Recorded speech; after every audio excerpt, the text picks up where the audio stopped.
In this video we will go over some of the best dog training methods. Make sure you get our free ebook and start off training your pup. Link is in the descriptions of this video. What's the best dog training method foundation that will help you accomplish many types of training for your dog? There are many different styles of dog training, and finding the one that works best for you is important for creating a dog that is a talented, loyal and faithful member of the family.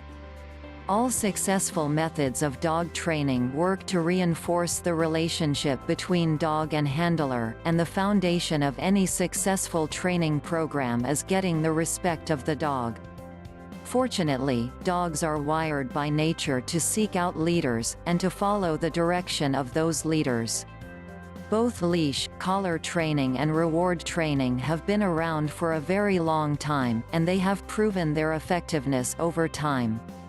The type of training that works best will vary from dog to dog, and from breed to breed.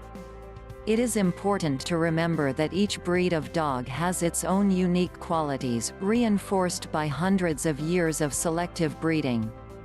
The leash and training collar is the most basic piece of equipment used in training a dog. Using the lead and training collar properly is vital to successful dog training. The training collar is designed to apply a specific amount of pressure each time the leash is tightened. The amount of pressure put on the leash controls the amount of pressure placed on the training collar, and the pressure can be adjusted according to how the dog responds. Of course, personalities of individual dogs vary quite a bit, even within established breeds.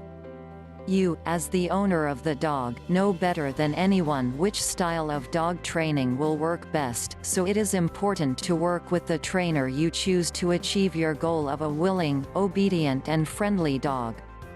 Leash and collar training is the best way to accomplish many types of dog training, particularly in situations where the dog must have a high level of reliability. For instance, dogs that have an important job to do, such as rescue dogs, police dogs, and guard dogs, generally benefit from leash and collar training. The first part of training with collar and leash, of course, is to purchase a quality, well-made training collar that will fit your dog properly. There are many types of training collars and leashes on the market.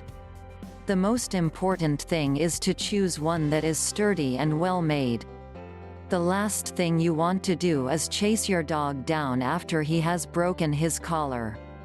The length of the collar should be approximately 2 inches longer than the circumference of the dog's neck. It is important to accurately measure the dog's neck using a measuring tape. In order to get an accurate measurement, you must make sure that the tape is not tight around the dog's neck. In a collar and leash-based dog training program, first, the dog is taught a particular behavior, generally with the leash. After the dog has demonstrated that it understands the command, the leash is then used to correct the dog if it disobeys, or when it makes a mistake. The leash is the main form of controlling and communicating with the dog in leash and collar training. When using leash and collar training, the dog must be trained to trust the handler and accept his or her directions without question. In order for the dog to be fully trained, the handler must demonstrate the ability to place the dog into a posture or position he or she does not want to take. This does not mean using force, but it does generally require some level of physical manipulation.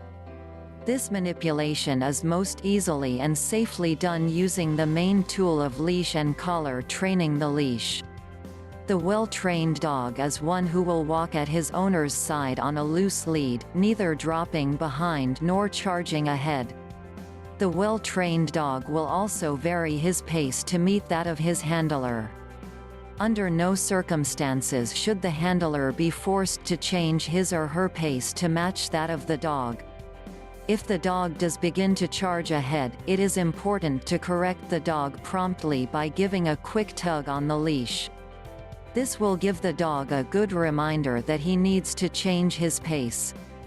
It is important to quickly relieve the pressure as soon as the dog responds.